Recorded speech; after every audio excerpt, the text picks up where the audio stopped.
Alright, welcome back. Hoping you guys are enjoying the collaboration. It's been outstanding. Literally, I don't know. I like this one a lot, okay? As much as people want to say it's pretty bad. Character-wise, both of them are really good. Content-wise, hey, you got me there. The bunnies are fun to go through.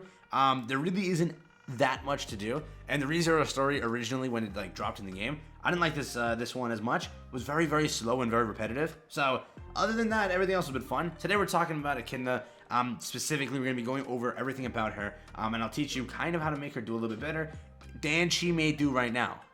First things first, with this unit, obviously speaking, it's a collab unit. You get a free collab relic. Make sure you've crafted it and you have that ready to go so that you can actually do it. Again, you might be new to the game, you don't understand what a relic is. You need this. Go and craft it right away. Make sure it is on so that you can actually get the boost, because this relic is insane and it actually helps you. Second thing you got to understand, what is the whole purpose to the relic?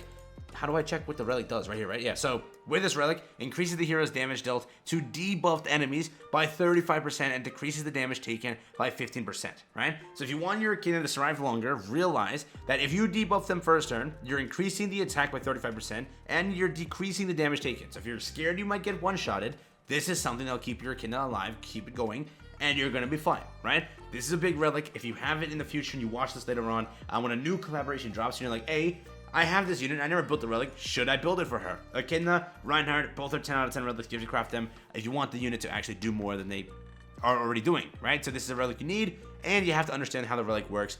Debuff the enemy, you get 35% more damage, and you decrease the damage you take by 15%, right? So her purple card, which is the Infect, that's a debuff, you use that, you debuff them, you then proceed to attack them. Do it in that order so that you can actually go and get more damage out. So again, you use a purple card, you'll then use your red card, and you'll do way more damage. That is the first thing you should just keep in mind. Second thing is super basic, but you should be going to the shop. It is 60 gems to buy her whole set of cosmetics. This is for both CC and for a little bit of extra attack, a little bit of extra HP, and a little bit of extra defense, right? So again, you're also getting crit chance, crit damage. You're also getting over here, I believe it's crit resistance and crit defense. And here you're getting lifesteal and regeneration rate, right? So you're getting all of this. Make sure you do and go and pick it up. Then go and max them out just so you have it. Again, with this unit, remember that it's a collaboration unit. You're always going to be missing out on 2 sets of costumes, which is kind of significant for CC battles and all of that.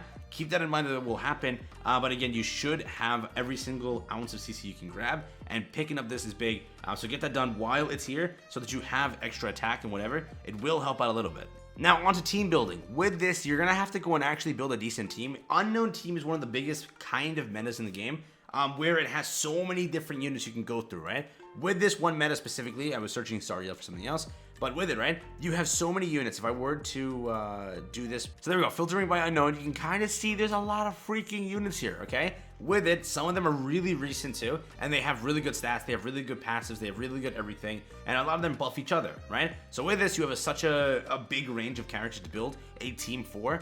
Compare that to Demon, it's kind of dead down here. Like 95% of the demons are just Meliodas, bro. 1, 2, 3, 4, 5, 6, 7, 8, 9. 9 of them are Meliodas. 3 of them are Melascula. Yeah, and then 3 of them are Estarossa. Yeah, it's pretty dead down here. So demons, you kind of see what's happening here. With Echidna, you have the kind of massive W that in the future you'll get more and more unknown race units. We already have something we already have in our kind of heads that we know is coming. So with it, that will help you, right? Now, with the unit specifically, you run a Ram on bench. That is the biggest help because it's unknown race. Keep that in mind. Allies' basic stats increase by 20%, and they all now have relics. Each of the ReZero units have relics. You're getting jumped up CC, which is insanely good, okay? You have Rem. If you want to go and run this on the team, it can help. Emilia, for freezing, for being toxic, it also helps. It won't boost your damage, obviously, but again, team building, I'm giving you some of the best options. Rimuru Tempest also, again, for DPS and just kind of being an absolute tank. Rimuru's your carry right there, right? You then have Merlin if you want to run the Fez Merlin for, again, CC, and the fact that she kind of does a lot to actually help. So with this unit also has a debuff card, so that it can help you. If you don't have in that said turn, let's say you don't have an Echidna card and you know they don't have a debuff on them, you can apply with that. You can also apply with Rimuru. Merlin, attack, disable, be absolutely toxic, and just annoy the crap out of everyone. They also, I think her relic isn't terrible. Decreases all enemies max HP with a value of 100% of the hero's attack. It's alright, nothing too special, but there is that. Now, for Grace. So again, I didn't include a few characters. Fez Gother's there. Go add him. He's also really, really damn good. And if I were to check it, right, I think Fez Gother has like the good relic that you need to use. Otherwise, I'm filtering away demon wolves. Clear. There we go. Gother right here. Hijack Gother. His relic is nuts. When the hero's ultimate gauge is maxed, increase all allies' attack-related stats by 25% for 2 turns. So if you have this relic and you have this as a thing, with Gother, you're going to survive some extra turns here and there because his debuff card is kind of nuts to where they really can't do insane damage to you because they don't have a rank 2 or anything like that.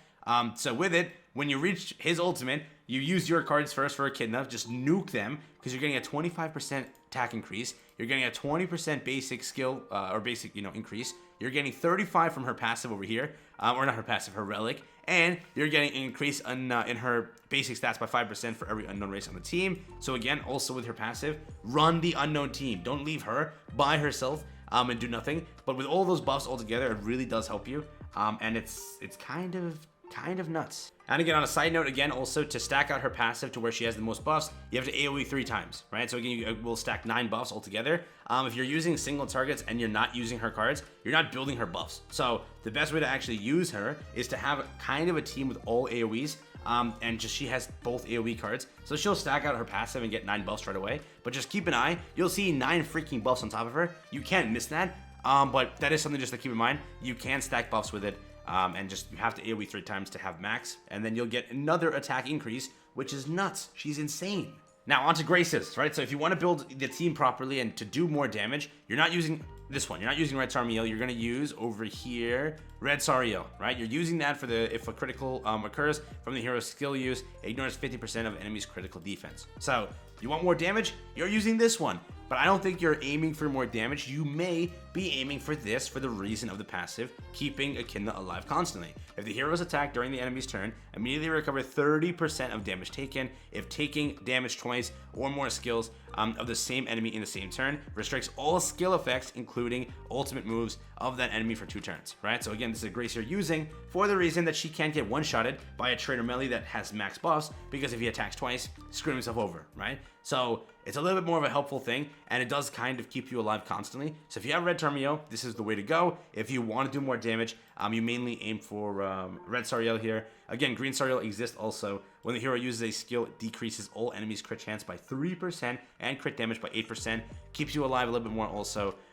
This exists too if you want this grace. Ludo's grace also does exist, but I don't really think you kind of need this one.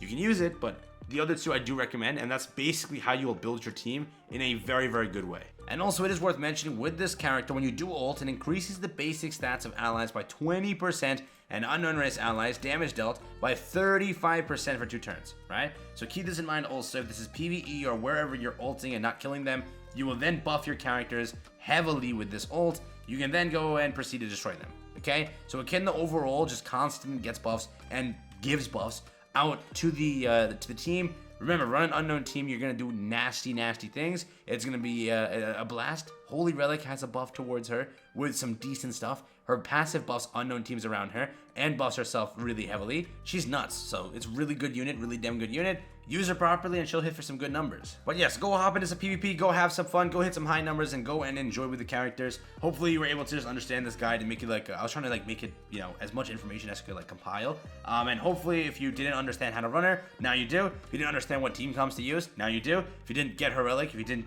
stack out her cosmetics, you didn't get your grace correctly kind of sorted out, now's the chance. Go and have fun, go and enjoy. Remember, again, you can either run Merlin on the team also if you want to just attack, disable, and be toxic. Go for it, do whatever. So many team comps, so many varieties with this team. In the future, as we get more unknown units, it could get even better and better. So, DPS and support, she's the best of both worlds. That's been it for me. Thank you for watching. Peace out and enjoy. Catch you guys in the next one.